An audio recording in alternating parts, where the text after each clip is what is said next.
Good morning बच्चों। Video lecture number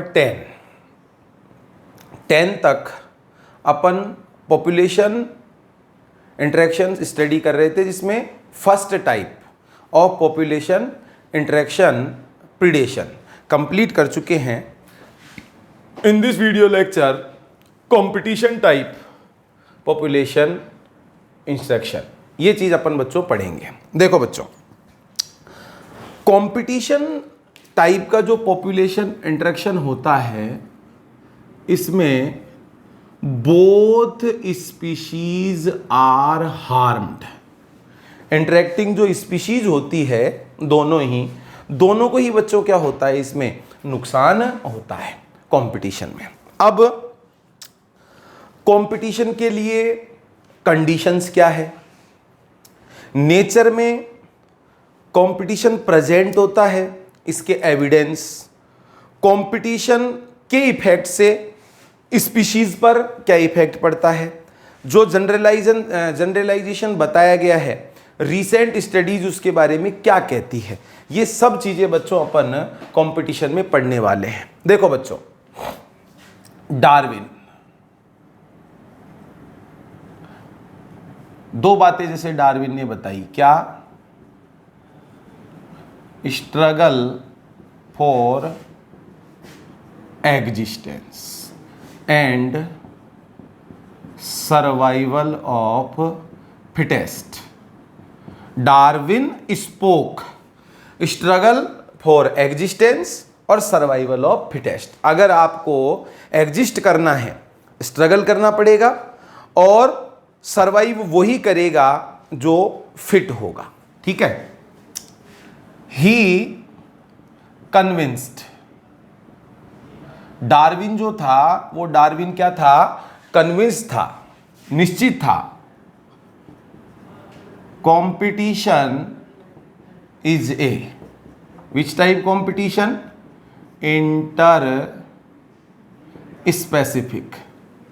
inter specific competition is a potent force for organic evolution के process में interspecific competition क्या है? एक potent force है। मतलब competition very important role play करता है ऑर्गेनिक इवोल्यूशन में। अब बच्चों, कंडीशंस क्या है?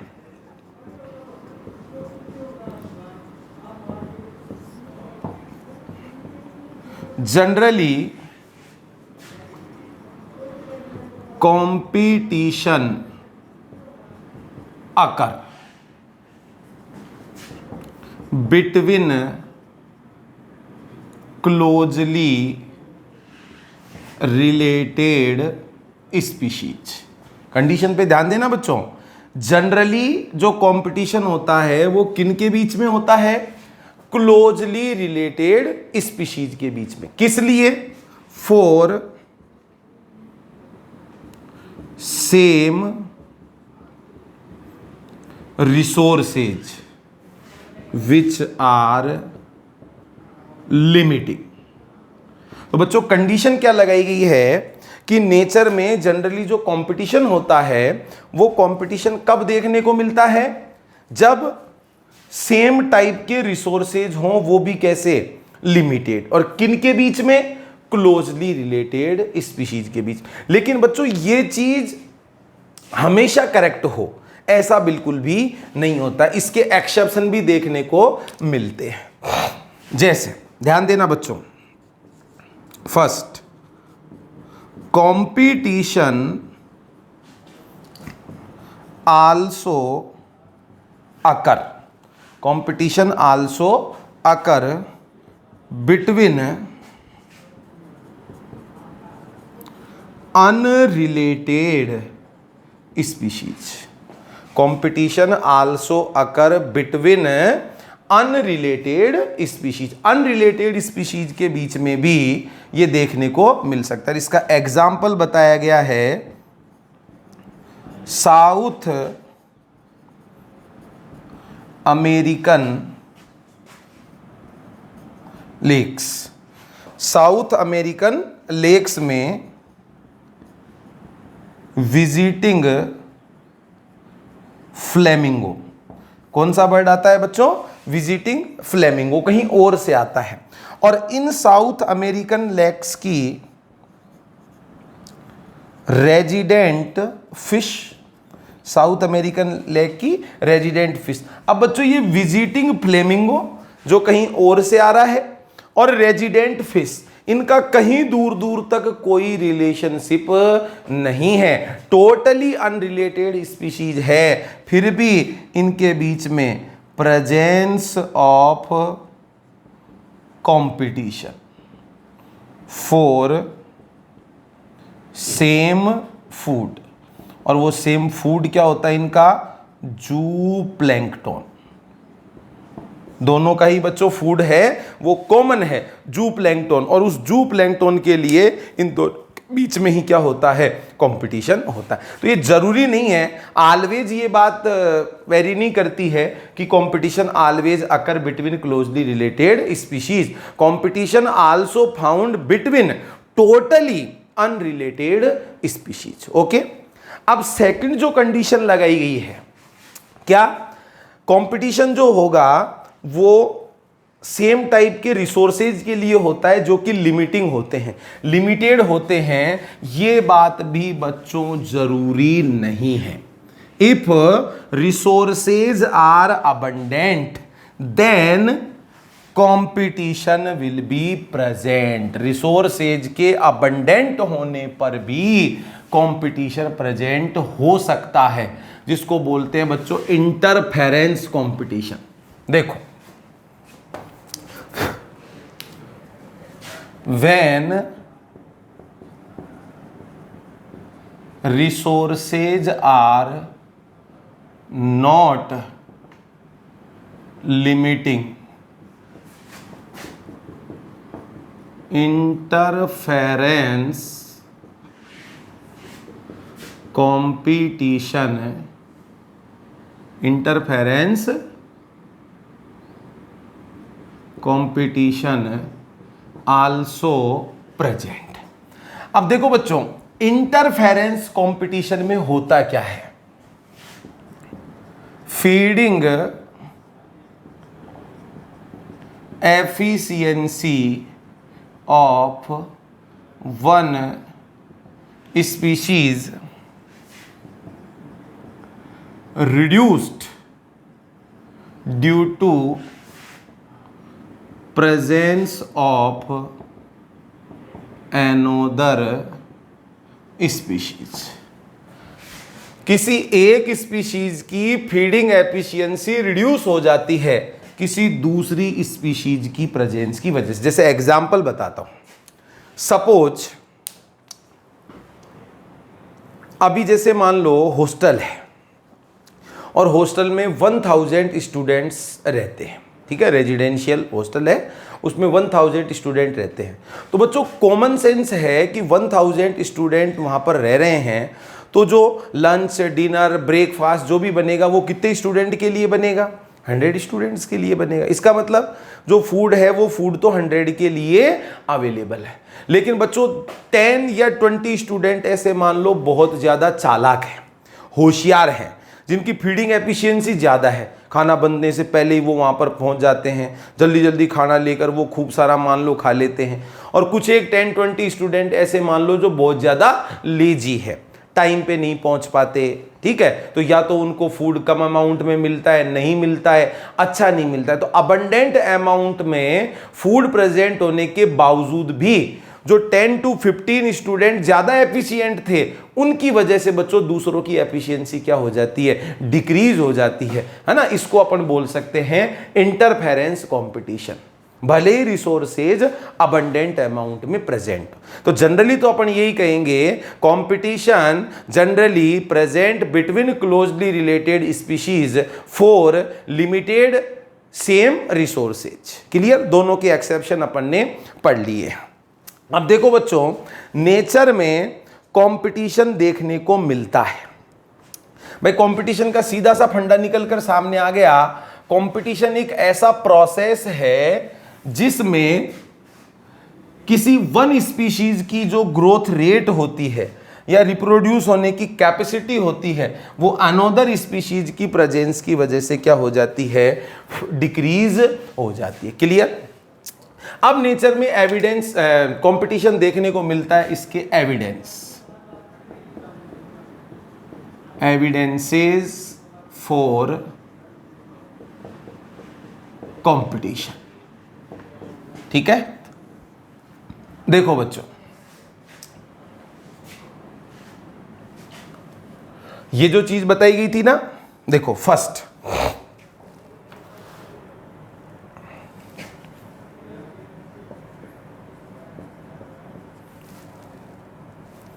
गोसेज exclusion principal,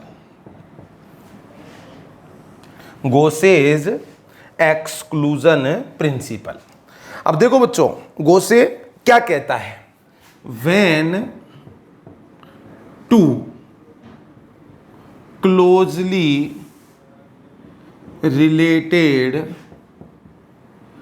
species are compete for same resources। Two closely related species यदि सेम रिसोर्सेज के लिए क्या करती है, कंपीट करती है, they can not coexist, they cannot coexist indefinitely।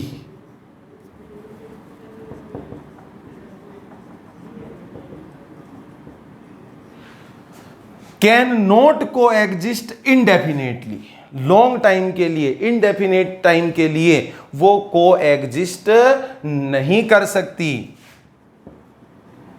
Superior species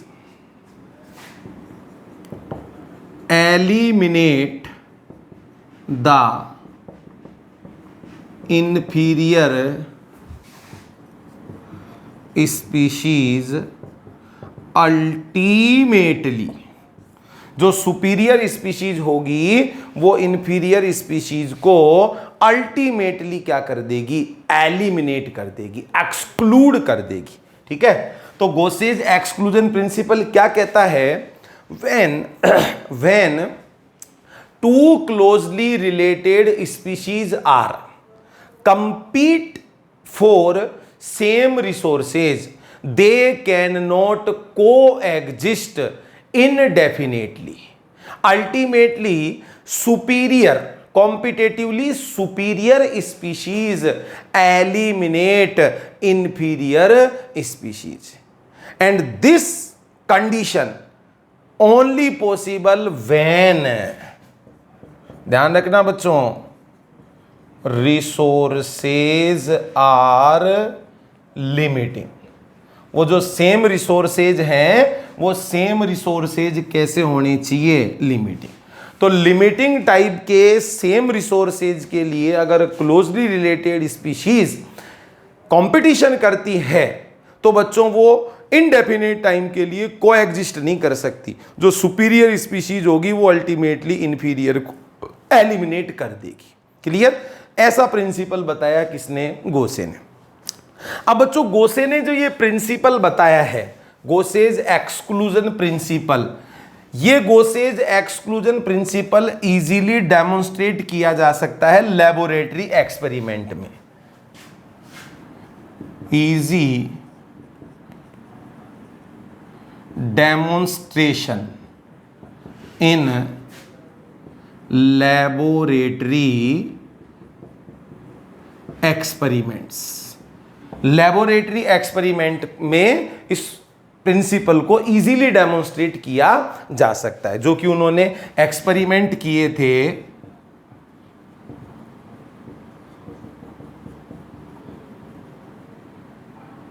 paramecium पर। पैरामीशियम पर उन्होंने एक्सपेरिमेंट करके इस चीज को क्लियरली रिप्रेजेंट कर दिया था। बट सॉलिड एविडेंसेज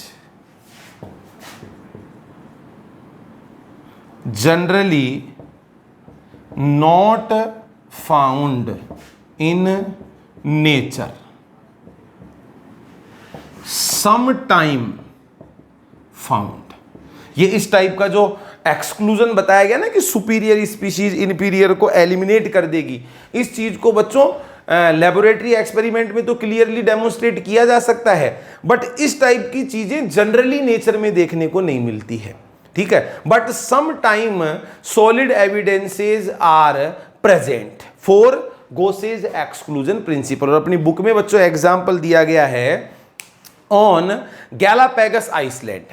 गैलापैगस आइसलैंड पर इंट्रोड्यूस करवाई गई गोट, ये ऐसे मान लो गैलापैगस आइसलैंड पर इंट्रोड्यूस हुई गोट, और उन गोट की वजह से अप्रोक्स 10 ईयर में एबिंगडन टोर्टोइज जो उस आइसलैंड पर प्रेजेंट थे, गैलापैगस आइसलैंड पर जो एबिंगडन टोर्टोइज प्रेजेंट थे, वो बच्चों एक्सटिंक्ट हो गए 10 ईयर्स में ही। और इसका मेन सा रीजन था higher browsing capacity of goats. Goats की जो ब्राउजिंग कैपेसिटी थी वो बहुत ज्यादा थी, और उसकी वजह से जो एबिंगडन टोर्टोइज थे वो एबिंगडन टोर्टोइज बच्चों क्या हो गए, एक्सटिंक्ट हो गए। कहां से? गैलापैगस आइसलैंड पे। तो इसको अपन इंटरफेरेंस कंपटीशन समझ सकते हैं। तो जनरली बच्चों ऐसा जनरलाइजेशन देखने को नहीं मिलता है, लेकिन फिर भी नेचर में कुछ सॉलिड एविडेंसेस मिल जाते हैं। तो बच्चों कंपटीशन को रिप्रेजेंट करने के लिए एक एविडेंस तो हो गया ये। सेकंड देखो,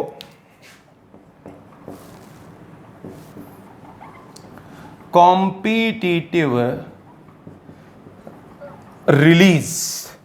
कॉम्पिटिटिव रिलीज, देखो अब कॉम्पिटिटिव रिलीज जो है ये प्रिंसिपल क्या कहता है। सपोज कोई एक स्पीशीज है और उस स्पीशीज का ज्योग्राफिकल डिस्ट्रीब्यूशन स्मॉल एरिया में रेस्ट्रिक्टेड है, एक पर्टिकुलर छोटे से एरिया में वो रेस्ट्रिक्टेड हो गया उसका डिस्ट्रीब्यूशन किसी सुपीरियर, कॉम्पिटिटिवली सुपीरियर स्पीशीज की प्रेजेंस की वजह से। When competitively superior species remove dramatically the surface area या geographical area become increase of inferior species. देखो बच्चों कॉम्पिटिटिव रिलीज जो है ये क्या है, देखो a species distributed in small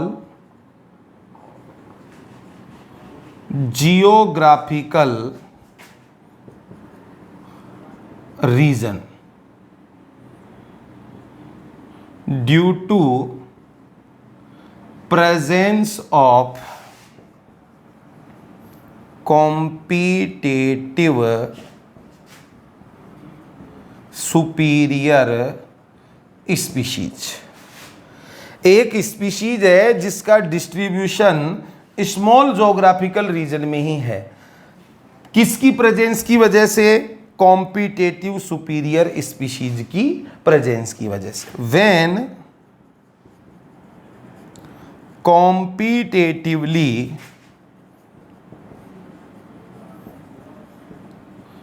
superior species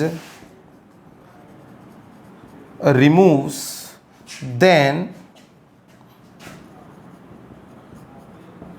distribution of inferior species become dramatically increase।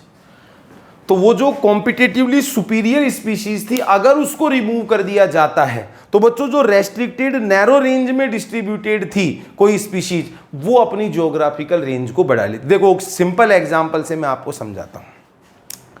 अभी सपोज मान लो कोई एक पुअर व्यक्तियों की कोई कॉलोनी है ना, गरीब है, अनएजुकेटेड है, पैसे वाले नहीं है, ऐसों की मान लो कोई कॉलोनी है। अब कोई बिल्डर है या कोई मान लो पॉलिटिशियन है या कोई और इफेक्टिव पर्सन है, उसने उनकी ज़मीनों को मान लो हड़प लिया, ठीक है, उनकी मैक्सिमम लैंड को अपने अंडर ले लिया और एक छोटी सी जगह के अंदर वो वहाँ के लोग रहने लगे। अब इसको अपन क्या कह सकते हैं कि ऐसे मान लो वो जो बिल्डर है, वो पॉलिटिशियन है, उसको अपन मान लेते हैं कॉम्पिटिटिवली सुपीरियर, और उसकी वजह से वो बेचारे जो गरीब लोग थे उनका डिस्ट्रीब्यूशन एक रेस्ट्रिक्टेड रेंज में ही रह गया। अब अगर वो सुपीरियर जो स्पीशीज है, मतलब बिल्डर, मतलब पॉलिटिशियन, उसको रिमूव कर दिया जाए, उसको हटा दिया जाए, उसका डर ना रहे, तो बच्चों वो पुअर मैन्स हैं वो वापस चारों तरफ फैल जाएंगे। इसका मतलब नेचर में कंपटीशन तो देखने को मिलता है। कंपटीशन था तभी तो वो स्पीशीज एक स्मॉल ज्योग्राफिकल रीजन में डिस्ट्रीब्यूटेड थी, और जब कॉम्पिटिटिवली सुपीरियर को रिमूव किया गया तो उनका ज्योग्राफिकल रीजन था वो क्या हो गया, इंक्रीज हो गया। इसी एविडेंस को क्या कहते हैं बच्चों, कॉम्पिटिटिव रिलीज। ठीक है। अब एक साइंटिस्ट था बच्चों कॉनेल, अपनी बुक में दिया हुआ है कॉनेल ने अपने फील्ड एक्सपेरिमेंट के अंदर इस चीज को बताया था। कॉनेल ने, उसने क्या बताया था बच्चों, स्कॉटलैंड में रॉकी सी कोस्ट, स्कॉटलैंड में रॉकी सी कोस्ट में एक बच्चों कॉम्पिटिटिवली सुपीरियर स्पीशीज प्रेजेंट थी बार्नेकल की, जिसको कहा गया बार्नेकल बैलेनस। ठीक है।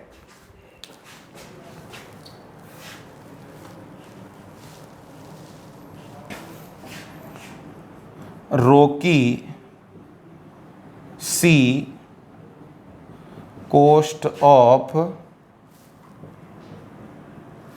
स्कॉटलैंड, और यहां पर प्रेजेंट था क्या, बार्नेकल बैलेनस। अब बच्चों ये बार्नेकल बैलेनस जो था ये कॉम्पिटिटिवली सुपीरियर था, और इस बार्नेकल बैलेनस ने एक्सक्लूड कर दिया किसको,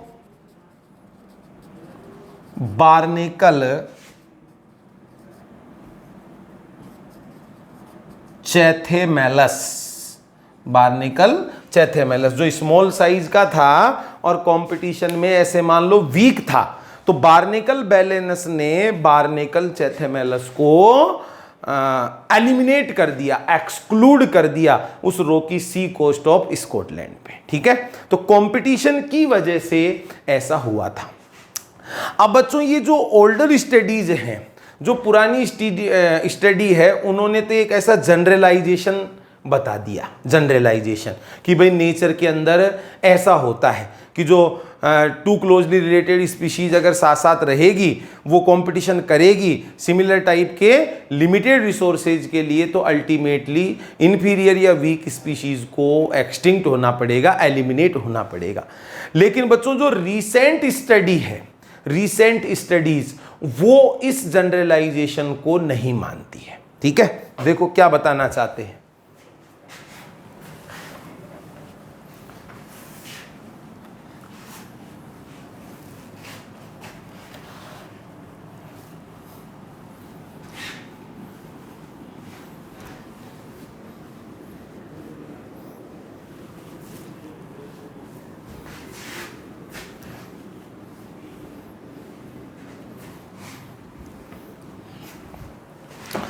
देखो बच्चों,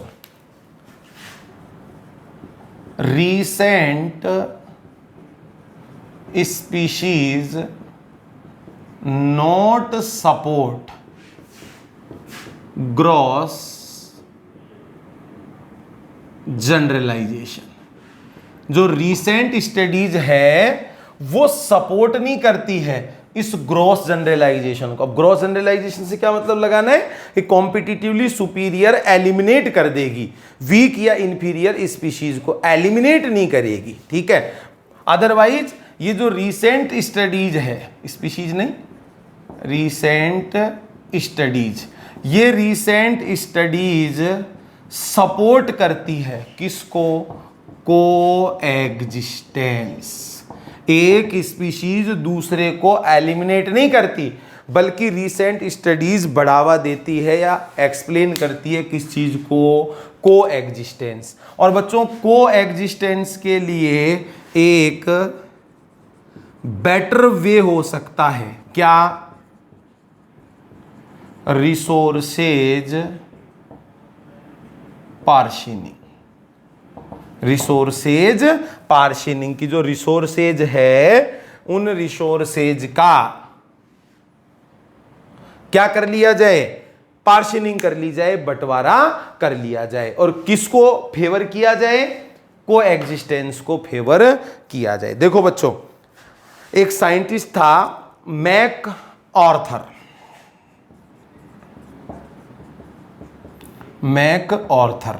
अब मैक ऑर्थर ने इस चीज को एक्सप्लेन किया, को एग्जिस्टेंस को, और जो गोसे के एक्सपेरिमेंट थे, कॉम्पिटिटिव रिलीज या कॉम्पिटिटिव एक्सक्लूजन प्रिंसिपल, उनको क्रिटिसाइज किया।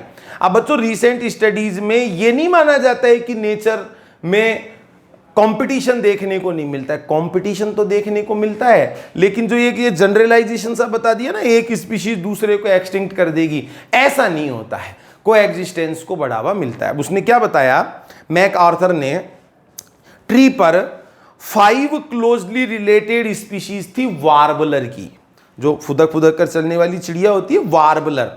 तो मैक आर्थर ने बताया कि एक ट्री की ब्रांचेज पर 5 क्लोजली रिलेटेड स्पीशीज थी वार्बलर की, और उन्होंने कंपटीशन को फेस नहीं किया, या कंपटीशन होने के बावजूद भी वो को एग्जिस्ट कर सकी। क्यों? उन्होंने अपने मतलब फूड की सर्चिंग के टाइमिंग को, कब फूड की सर्चिंग के लिए जाना है, अपने फोरेजिंग पैटर्न को, अपने फोरेजिंग पैटर्न को, इनको बच्चों उन्होंने क्या कर लिया, चेंज कर लिया या अलग अलग को यूज किया। और 5 टाइप की जो क्लोजली रिलेटेड वार्बलर स्पीशीज थी वो को एग्जिस्ट करी। तो गोसे के अकॉर्डिंग तो क्या होना चाहिए था, सुपीरियर बचनी चाहिए थी, बाकी एलिमिनेट होना चाहिए थी। लेकिन रेसेंट जो स्टडीज है वो किसको सपोर्ट करती है, को एग्जिस्टेंस को सपोर्ट करती है। इस तरीके से बच्चों सेकेंड टाइप की जो पॉपुलेशन इंटरेक्शन है, कंपटीशन, वो अपन ने कंप्लीट कर लिया है। और अब बच्चों अपन स्टडी करना चाहते हैं third type of population interaction या inter specific interaction, which is parasitism.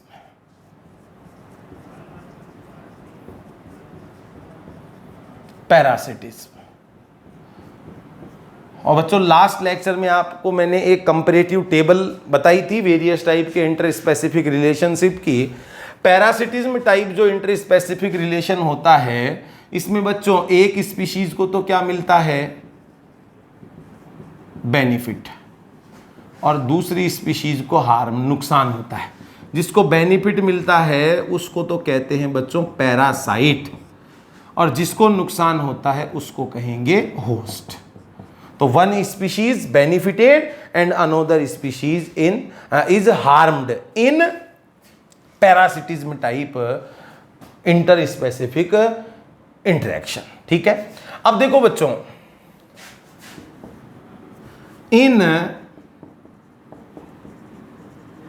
Parasitic mode of life, अगर बात की जाए लाइफ की कैसे मोड की, पैरासाइटिक मोड की, तो फ्री फूड एंड शेल्टर, खाने की रहने की जो अरेंजमेंट होता है वो फ्री होता है पैरासाइटिक मोड ऑफ लाइफ में। इसकी वजह से parasitism evolved in many plants to higher vertebrates. देखो बच्चों, अपने को ये नहीं सोचना है कि माइक्रोब्स है, बैक्टीरिया, फंगस या छोटे मोटे इंसेक्ट वगैरह यही पैरासाइट होते हैं। पैरासाइटिक मोड जो होता है लाइफ का, उसमें फूड और शेल्टर का फ्री अरेंजमेंट रहता है। और बच्चों आप जानते हो, जब भी कोई चीज फ्री मिलती है तो भले ही वो कितना ही रिच हो, वो फ्री लेने की कोशिश करता है। तो वेरियस टैक्सोनोमिक ग्रुप, प्लांट से लेकर हायर वर्टिब्रेट्स तक, इस फ्री के चक्कर में बहुत सारे क्या बन गए, पैरासाइट बन गए। ठीक है। Some parasite are host specific. Many parasites are host specific. कैसे बन गए, होस्ट स्पेसिफिक बन गए। एक पर्टिकुलर टाइप के होस्ट पर ही वो सरवाइव करते हैं। अब अपने को पता है बच्चों, इस इंटरेक्शन में होस्ट को क्या होता है, नुकसान होता है। अब होस्ट अपने आप को प्रिवेंट करने के लिए इवोल्यूशन डेवलप करेगा, कैरेक्टर डेवलप करेगा। वो तो यही चाहेगा कि पैरासाइट मेरी बॉडी पर सरवाइव ना कर पाए, तो वो कुछ अडेप्टेशंस इवॉल्व करेगा। अब अगर पैरासाइट को सरवाइव करना है तो उसको भी बच्चों नए कैरेक्टर इवॉल्व करने पड़ेंगे, होस्ट के कैरेक्टर्स को न्यूट्रलाइज करने के लिए। तो वो बच्चों, होस्ट तो पैरासाइट से बचने की कोशिश करता है, और पैरासाइट क्या चाहता है कि मैं उसी होस्ट पर सरवाइव करूं। कोई नए पर अगर वो सरवाइव करेगा तो नए सिरे से उसको कैरेक्टर इवॉल्व। अब इस चक्कर में बच्चों दोनों का को इवोल्यूशन हो जाता है, साथ साथ उनका डेवलपमेंट चलता है। क्लियर। ये तो बात हो गई बच्चों कि जो पैरासिटिज्म है, पैरासिटिज्म होता क्या है।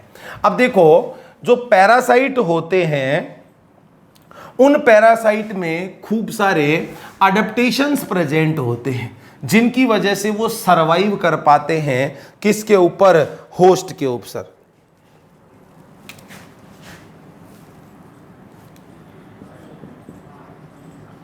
अडेप्टेशंस ऑफ पैरासाइट्स, पैरासाइट्स के अडेप्टेशन। फर्स्ट देखो बच्चों, loss of unnecessary sense organs. Unnecessary जो सेंस ऑर्गन्स होते हैं उनका बच्चों क्या हो जाता है, लॉस हो जाता है, क्योंकि उनकी रिक्वायरमेंट ही नहीं रहती है। Presence of adhesive organs. ठीक है, होस्ट की बॉडी से, सरफेस से मान लो, या होस्ट की बॉडी के इंटरनल पार्ट से मान लो, अगर पैरासाइट को अटैचमेंट करना है, चिपकना है, तो बच्चों एडहेसिव ऑर्गन्स की प्रेजेंस जरूरी है। ठीक है। हाई रिप्रोडक्टिव कैपेसिटी, जो रिप्रोडक्टिव कैपेसिटी होती है वो बहुत ज्यादा होती है। Loss of digestive system. Digestive system का क्या हो जाएगा, लॉस। अभी जैसे मान लो अपनी बॉडी में इनर साइड कहीं पर कोई रह रहा है पैरासाइट, तो वहां पर तो बच्चों डाइजेस्टेड फूड अवेलेबल होगा, उनको डाइजेस्ट करने की रिक्वायरमेंट नहीं है, तो डाइजेस्टिव सिस्टम जो होता है पैरासाइट का, उसका लॉस हो जाता है। Fifth, anaerobic respiration present. Anaerobic respiration present होता है। 6, presence of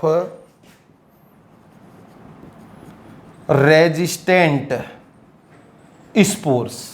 presence of resistant spore, ये सारे बच्चों अडेप्टेशंस है पैरासाइट के, जिनकी वजह से parasites can survive on host. ठीक है। अब देखो बच्चों, पैरासाइट जो होते हैं वो होस्ट को नुकसान पहुंचाते हैं।